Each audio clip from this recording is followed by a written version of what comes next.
심지어 또 마니커도 치킨 게임에 본격 진입을 했네요. 근데 마니커 홈페이지 들어가 보시면 진짜 닭고기 네. 진짜 싸게 많이 팝니다. 예, 뭐 할인도 많이 하고 또 우리 요즘 닭고기 진짜 많이 먹잖아요. 네. 특히 운동에 관심들이 맞아요. 많으시니까 그래서 그 운동하시는 분들이 닭고기 뭐 편의점에서 사 드시기도 하고 막 하는데 여기 마니커 가시면 진짜 좋은 닭고기 싸게 많이 파니까 그것도 한번 들어가 보시면 어떨까 싶습니다.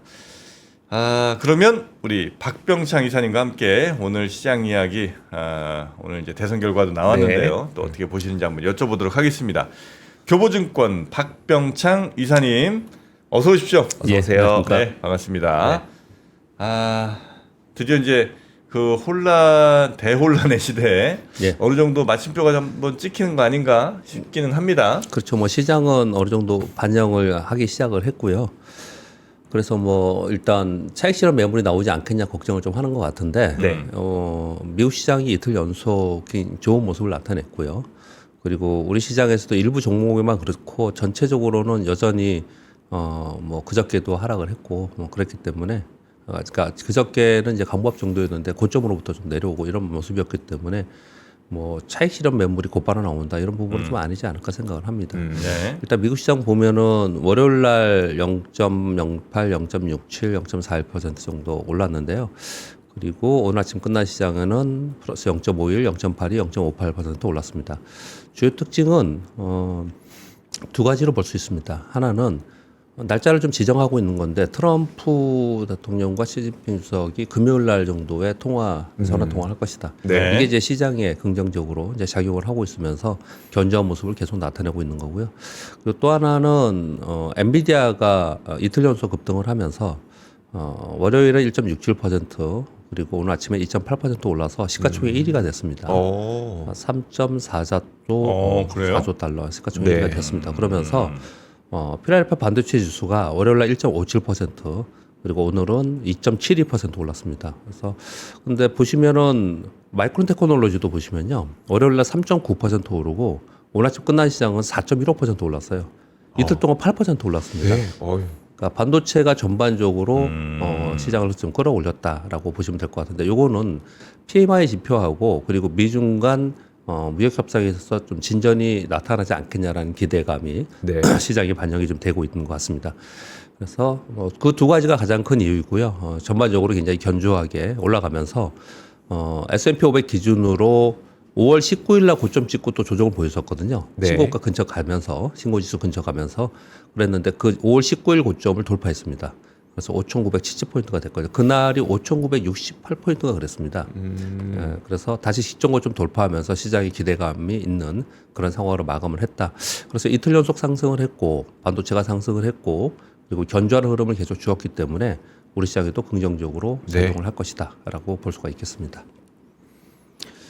우리 시장은 월요일 날 코스피 0.05 그냥 지지부진했습니다. 코스닥 0.81% 올랐는데요. 장중에 보니까 지난주 금요일에도 그랬고 월요일에도 그랬고요. 프로그램 매도가 계속 나오더라고요. 그래서 이걸 보니까 다음 주에 6월 선물옵션 동시만기가 있잖아요. 네. 다음 주 목요일 날 이 영향권에 들어가지 않나 생각합니다.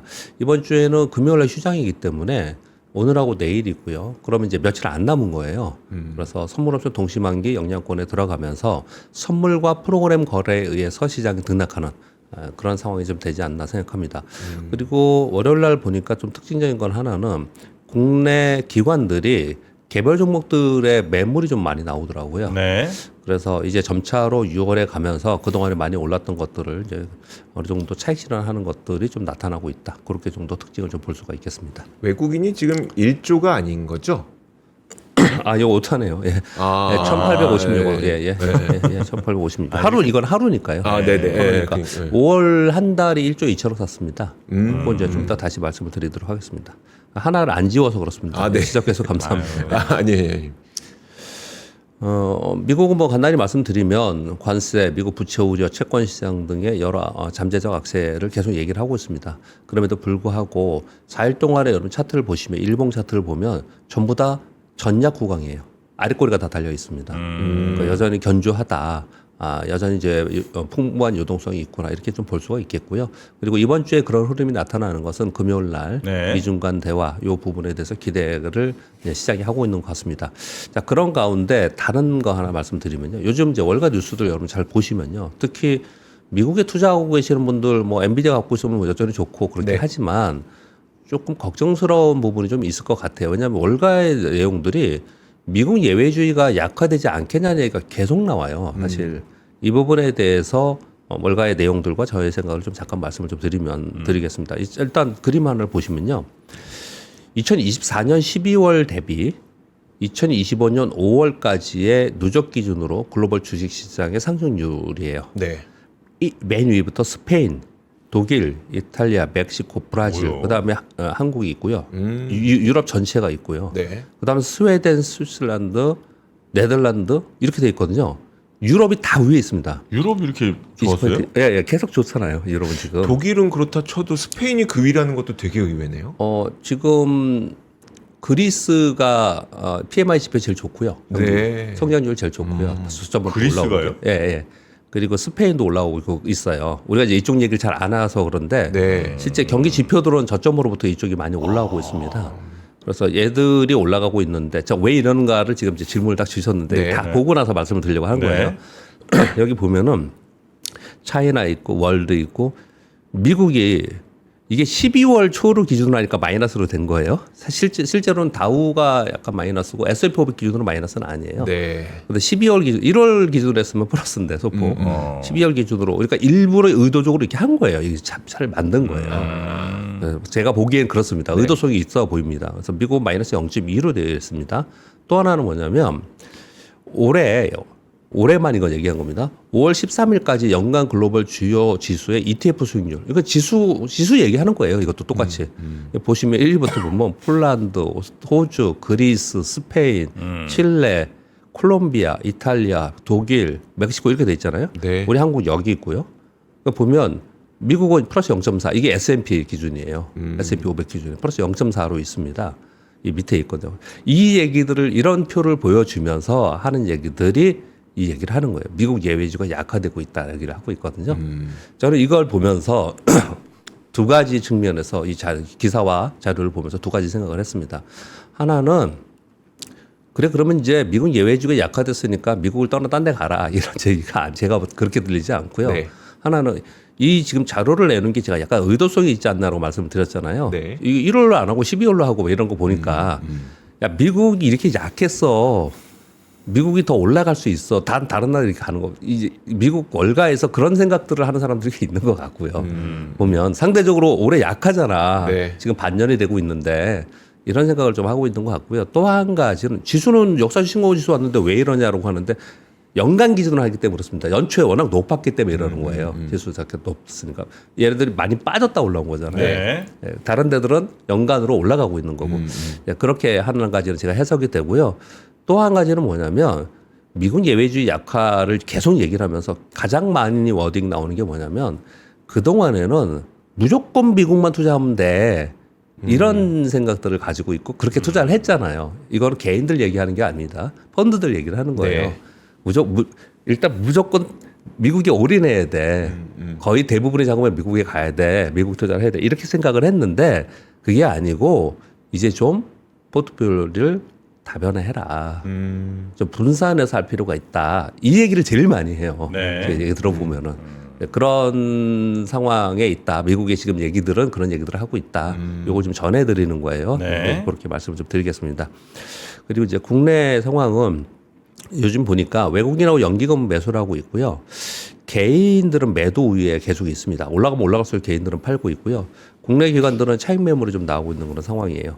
그래서 근데 요거는 아까 권 기자님이 말씀해 주신 거하고 제가 본 매일경제신문의 자료하고는 약간 다르던데 코스피 지수를 1988년 이후에 8번의 대통령이 있었는데 20대까지 8번의 대통령 중에 그러니까 취임 전하고 취임 후 한 달을 봤더니 8번 중에 7번이 하락을 했다고 합니다.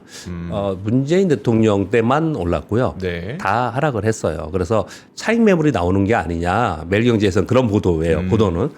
그런데 그 뒤에 내용들을 읽어보면요. 취임 후 1년 후에는 전부 다 거의 대부분 다 상승했어요. 한 9% 상승을 했어요.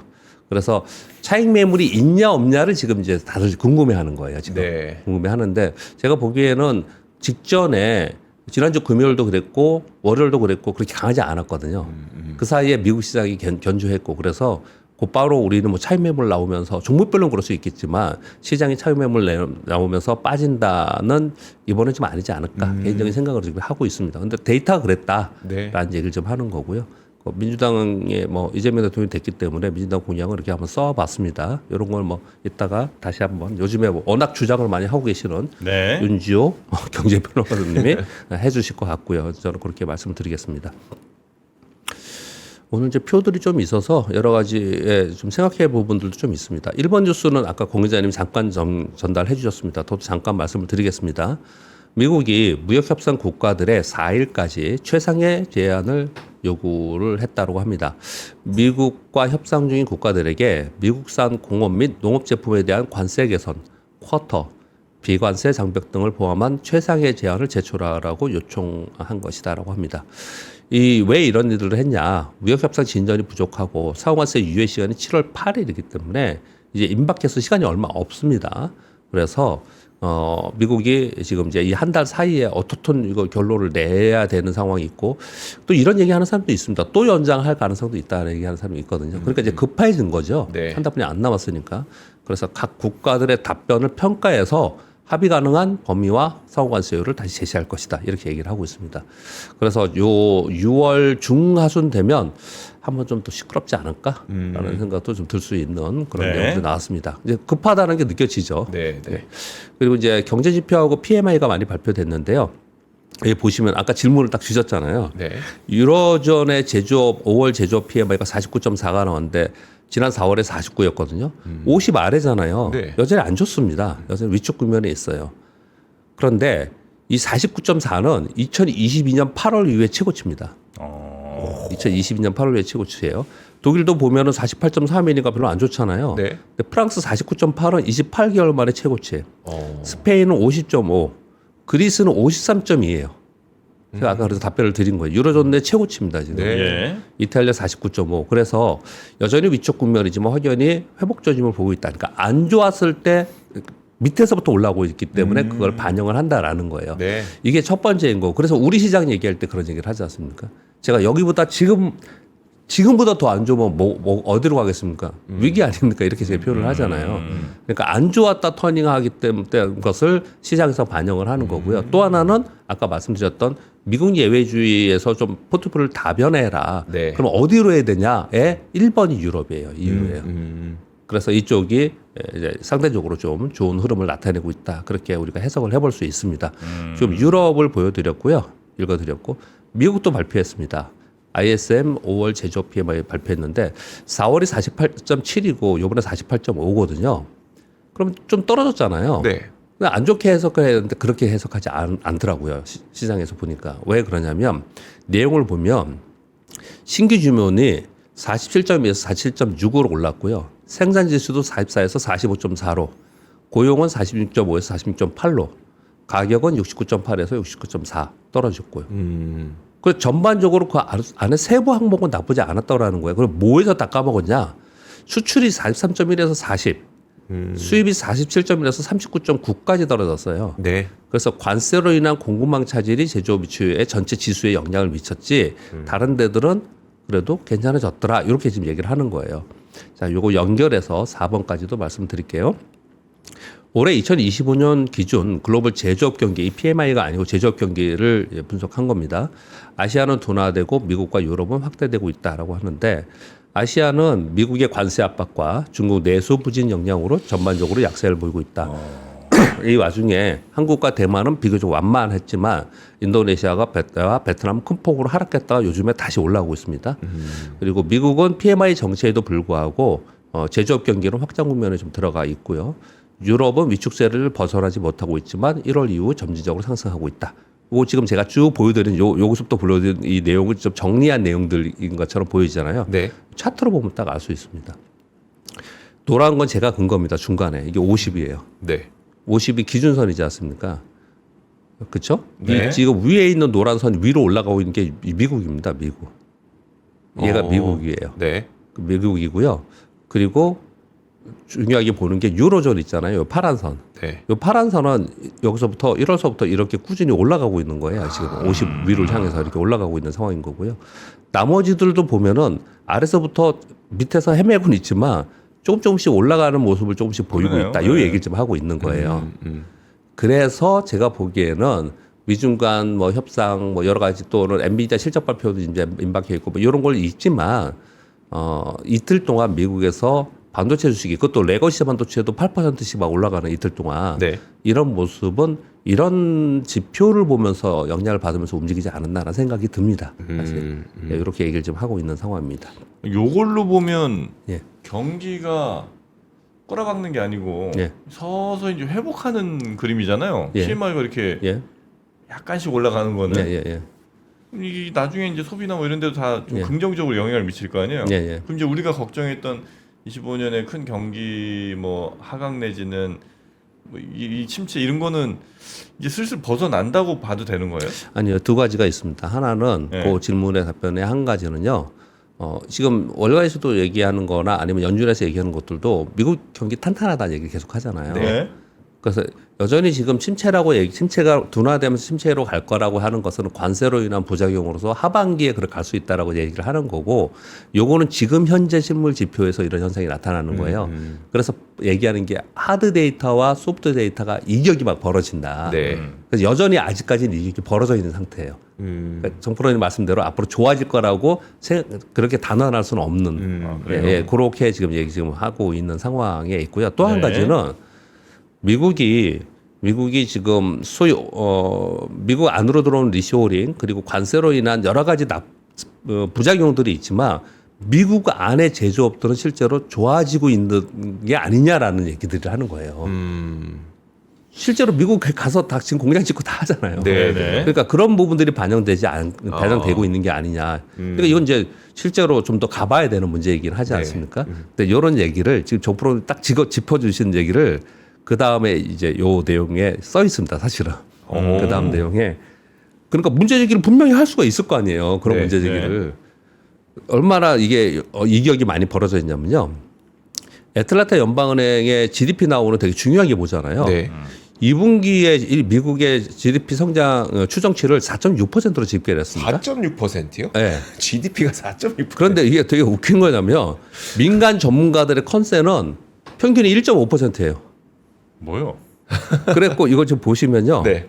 여기 보시면 전체적인 평균이 1%에서 이렇게 왔다 갔다 하는 이런 상황인 거고요. 네. 이 레인지잖아요, 이건요. 네. 레인지 자체가 여기서부터 여기까지 있는데 GDP 나오는 여기까지 올려놓은 거예요, 지금 요번에. 와. 이렇게 될 수 있다라고 지금 한 거예요. 네. 제가 설명을 좀 드릴게요. 되게 황당하잖아요. 네. 이게.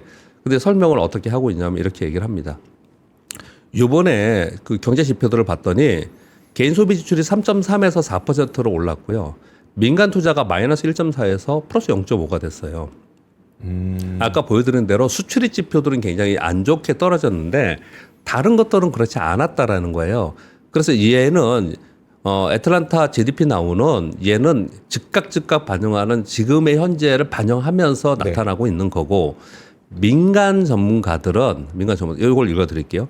연준의 실시간 모델은 최근 발표된 긍정적인 경제 지표의 빠른 반영에 비해서 민간 모델은 일시적 반등으로 보고 향후에 완만한 성장을 하지만 향후에 관세로 인한 부작용 또는 효과를 지켜봐야 된다라는 관점으로 서로 다르게 보고 있다라는 거예요. 지금 아까 전프로님 질문 주신 걸 그들이 그냥 얘기를 하고 있어요. 그렇게 얘기를 좀 하고 있습니다. 네네. 예. 그렇게 지금 이해하시면 될 것 같습니다. 근데 여기에 제가 텍스트를 안 가져왔는데 한 가지에 게 더 있는 것 같아요. 뭐냐면 이렇게까지 올리는 부분은 1분기에 스위스에서 금을 사온 거 있잖아요. 네. 그래서 예, 그게 왕창 까먹었잖아요. 네네. 성장률을. 네. 그게 멈췄거나 아니면 도로 역수출한다. 이런 얘기들 좀 하고 있어요, 네. 지금. 그래서 지표가 이렇게 좀 나오는 게 아니냐 얘기를 하는데, 근데 그런 걸 떠나서 실제로 안에 개인 소비 지출이나 민간 소비, 우리 그 C 플러스 I 플러스 G 플러스 넥 익스포트 있잖아요. 네네. 거기에 보면 얘네들이 민간 투자 I고요. 이게 C잖아요. 네. 얘들이 지금 증가하고 있다니까요. 이걸 GDP 나오에서는 곧바로 반영을 한 거고 네. 다른 데들은 그래 알았어. 근데 그건 일시적이야. 관세로 인한 부작용이 아직 여기에 반영이 안 된 거야. 네. 그래서 지금 향후의 전망을 이렇게 높게 보는 건 안 돼. 한 1.5%로 보고 지켜봐야 돼. 이렇게 다 보고 있다는 거예요. 어찌 생각해 보면 도대체 뭐라는 거야? 그럼 뭐 하나만한 소리 서로 하고 있나? 그렇지 모르지만은 네. 이 지표의 흐름 자체는 우리가 늘 보고 있어야 되기 때문에 이렇게 말씀을 좀 드렸고요. 네. 그리고 그러니까 공 기자님 또 전에 잠깐 언급을 해주셨던 OECD에서 올해 GDP 성장률 발표를 했는데요. 미국 맨 위에 있는 건 미국입니다. 3월에 2.2%에서 1.6%로 하향했습니다. 이것도 되게 웃기죠. 이 위에랑 좀 보면요. 글로벌은 3월에 3.1%에서 2.9%, 일본은 1.1%에서 0.7, 중국은 4.8에서 4.7%로 조금씩 다 낮췄습니다. 이런 것들은 다 미래에 향후에 이렇게 될 것이라는 것을 어느 정도 반영을 상당히 하고 있는 거예요. 네. 근데 여기서 일본이 되게 중요합니다. 미국도 우리는 되게 중요하지만 일본이 이 성장률이 실제로 우에다 총재가 얘기하는 것처럼 성장률이 지금 인플레이션은 되고 있습니다. 미국, 일본은 물가는 오르고 있어요. 네. 물가 오르는 상태에서 성장률이 뒷받침되면은 아주 빠르게 금리 인상할 거라고 계속 얘기를 하고 있어요.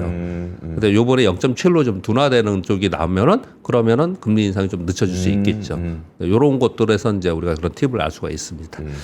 경제 지표에 대해서는 쭉 말씀을 좀 드렸는데 뭐 별로 체감적으로는 우리가 직접적으로 오는 건 아니니까 네. 그렇지만 한번 좀 짚고 넘어가야 됩니다. 이 PMI는요. 왜냐하면 특히 반도체는 영향을 많이 줍니다. PMI는.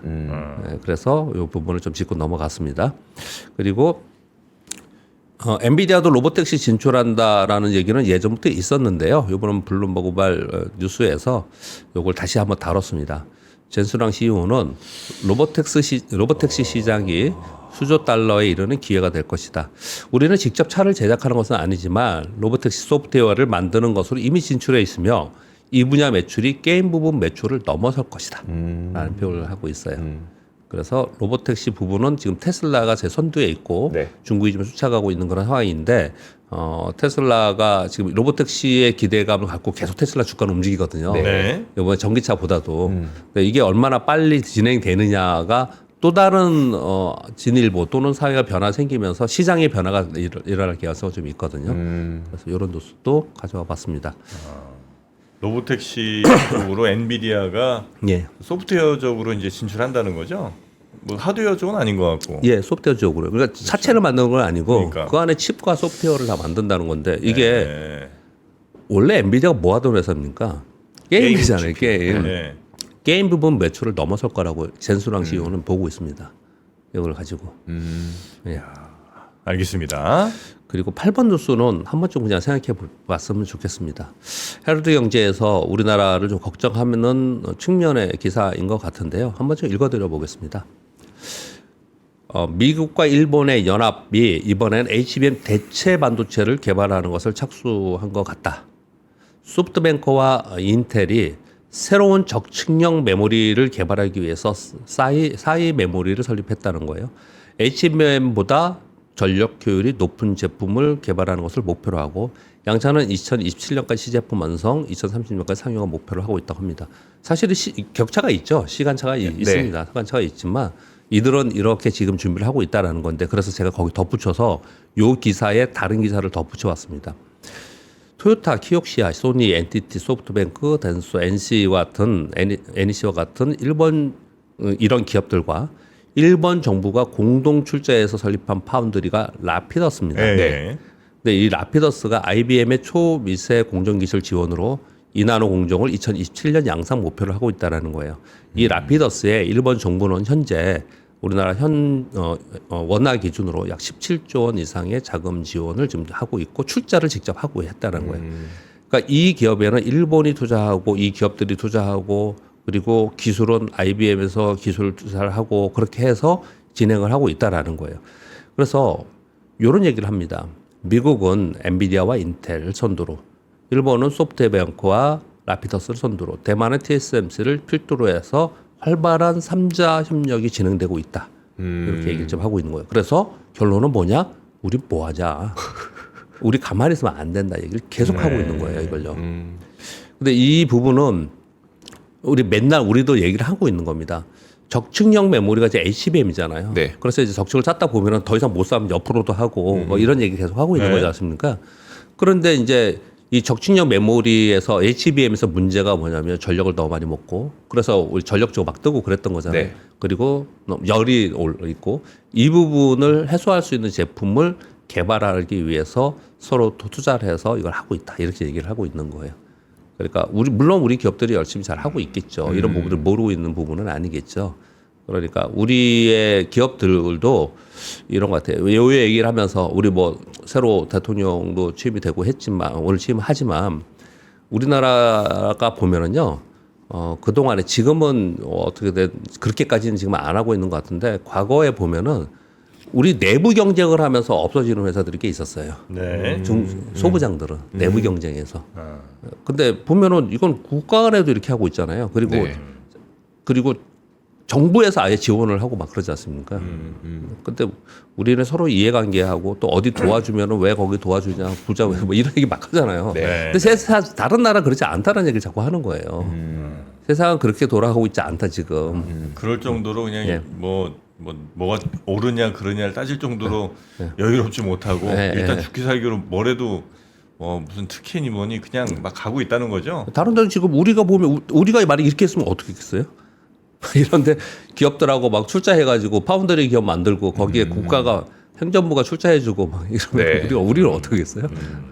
그러니까 미국도 그렇고 일본도 그렇고 보면은 사뭇 좀 다른 행보를 많이 갖고 있다. 우리 좀 경각심을 가져야 된다라는 뉴스가 아닐까라는 생각을 합니다. 네. 그래서 이런 뉴스를 전해준 것 같습니다. 헤럴드 연재에서요.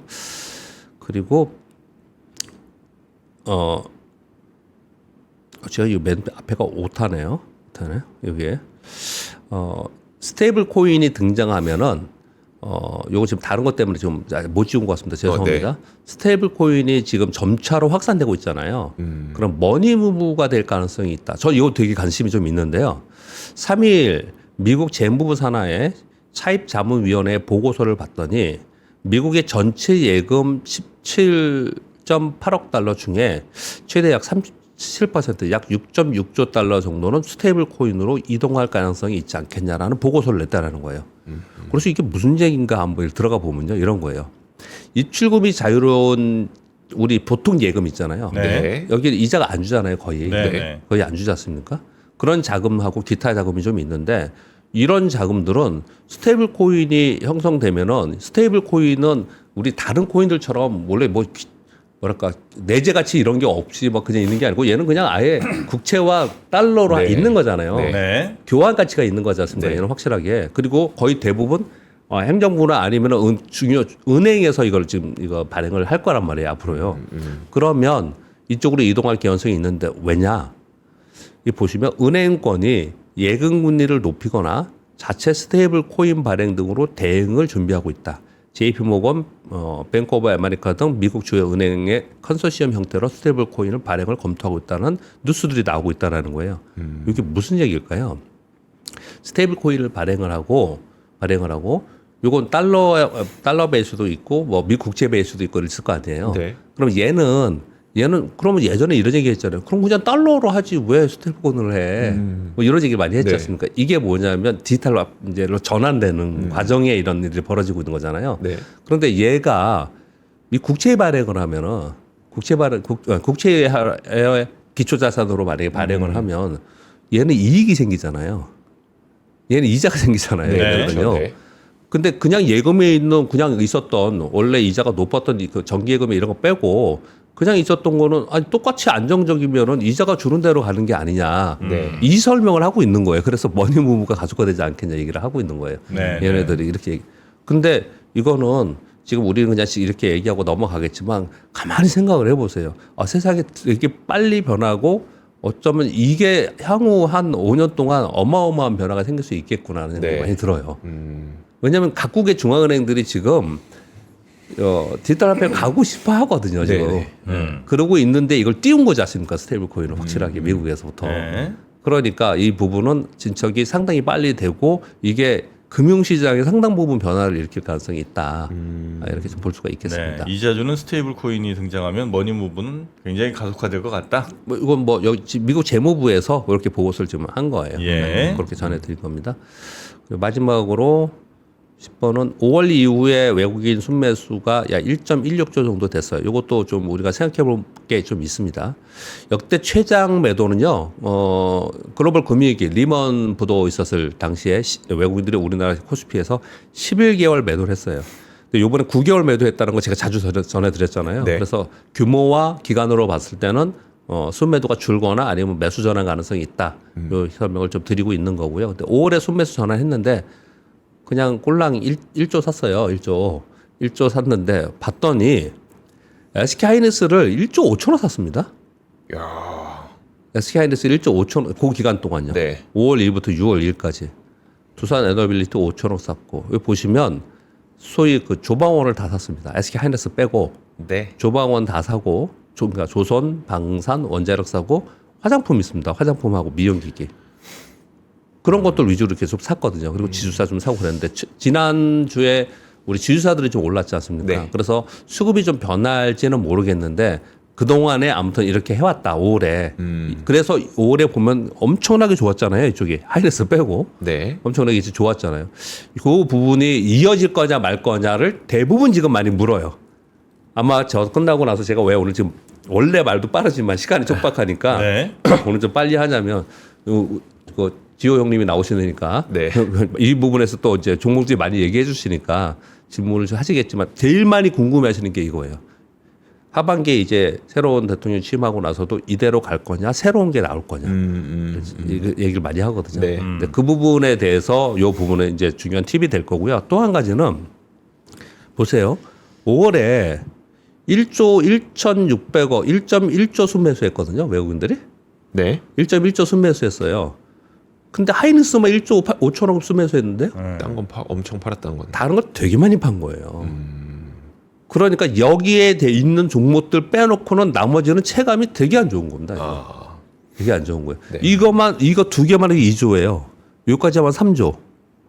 한 여기까지 하면 4조 되겠네요. 네, 네. 이거 전체적으로 이거 지금 산 게 4.5조 정도 그냥 제가 안 더해봤지만 딱 눈으로 봐도 한 4.5조 될 것 같아요. 그러면 3.5조는 어디선가 다 판 거예요. 이거 네. 지금. 그러니까 체감이 되게 좋지 않죠. 다른 쪽에서는. 근데 이대로 갈 거냐 아닐까를 제일 궁금해 하시더라고요. 지금 대부분. 그거는 이따가 윤지호 경제평론가님께 질문을 해주시기 바랍니다. 네, 알겠습니다. 그 오더 받아서 예. 그거는 저희가 질문을 드리도록 하고요.